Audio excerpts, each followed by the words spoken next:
का कहर ढाया था और जिसके खिलाफ 10 साल से जंग चल रही थी, वो मारा जा चुका था। उस मिशन को अंजाम दिया था उन जाबाजों ने जिनके नाम भी शायद हम कभी ना जान पाए।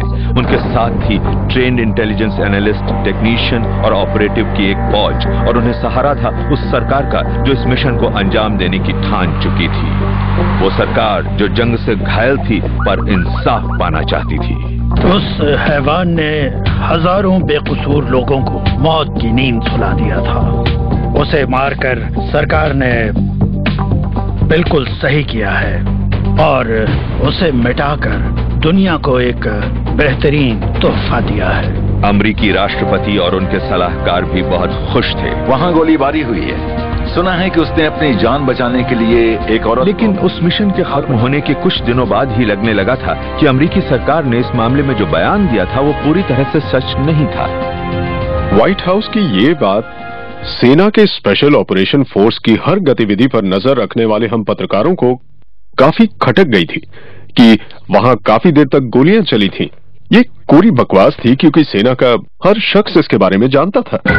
जब ये बात कही गई कि उस घर में मारे गए लोगों में से सिर्फ एक शख्स के पास ही हथियार था, तब सवाल उठने लगे कि क्या बिन लादेन को जिंदा नहीं पकड़ा जा सकता था। ऐसे हमलों में नियम है कि शिकार को पकड़ लिया जाए। अगर वहां मौजूद सभी लोग हाथ उठाकर कहते कि हम आत्मसमर्पण कर रहे हैं और तभी बिन लादेन भी कहता कि मैं आत्मसमर्पण कर रहा हूं, तो उसे गिरफ्तार करना पड़ता। तब उसे गिरफ्तार करना इनकी मजबूरी थी, लेकिन उसने ऐसा नहीं किया जो उसकी गलती थी। इसलिए उन जवानों को हक था कि वो जैसे ही नजर आए उसे वहीं गोली मार दी जाए। मुझे नहीं लगता कि वो बिन लादेन को गिरफ्तार करना चाहते थे। अगर वो उसे गिरफ्तार कर लेते तो क्या होता? उसे हम कहाँ ले जाते? कहाँ मुकदमा चलाते? ये सवाल तो कई साल से उठ ही रहे हैं। इससे अच्छा तो यही हुआ कि उसकी लाश समंदर में दफन कर दी गई, जहां से उसका कोई सुराग कभी नहीं मिलेगा। अलकायदा ने भी इंटरनेट पर एक संदेश भेजकर तस्दीक की है कि उनका नेता मारा गया है और वो अब पश्चिमी देशों को निशाना बनाएंगे। उस संदेश में साफ लिखा था कि अमेरिकियों की खुशी मातम में बदल जाएगी। जो लोग ये कहते हैं कि अब हमें इस बात का ध्यान रखना होगा कि जगह जगह पर अलकायदा की इकाइयां हमला करेंगी, उनके बारे में मुझे यही लगता है कि वो कुछ वक्त के लिए शायद खुद को दिलासा दे रहे हैं, क्योंकि अभी वो भी नहीं जानते कि उस घर से आखिर क्या जानकारी मिली है। जहां तक प्रतिक्रिया की बात है तो ये बात ध्यान देने वाली है कि अभी तक इस्लामिक संगठनों या अरब देशों ने कोई प्रतिक्रिया नहीं दी है। इससे साफ जाहिर है कि अलकायदा टूट रहा है, वो नहीं जीत सकता।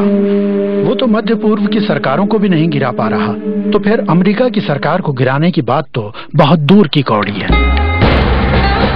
मैं तो मानता हूं कि हमने 2011 में ट्यूनीशिया, मिस्र, सीरिया और लीबिया में जो अरब विद्रोह देखा है, उनमें से किसी भी जगह पर ओसामा बिन लादेन की कोई पूछ ही नहीं थी। वहां के लोग ओसामा बिन लादेन के या उसके जैसे नेताओं के शासन में नहीं रहना चाहते, वो आजाद होना चाहते हैं। ये काम उन्होंने ओसामा बिन लादेन के बिना भी कर लिया।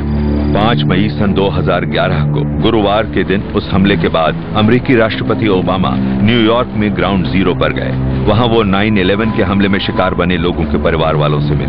उन्होंने वहां कोई भाषण नहीं दिया, सिर्फ उन हजारों बेगुनाह लोगों को श्रद्धांजलि दी जो वहां और दुनिया के दूसरे हिस्सों में बिन लादेन के पागलपन का शिकार बने थे। उन्होंने उनके परिजनों को विश्वास दिलाया कि आखिरकार इंसाफ हो ही गया।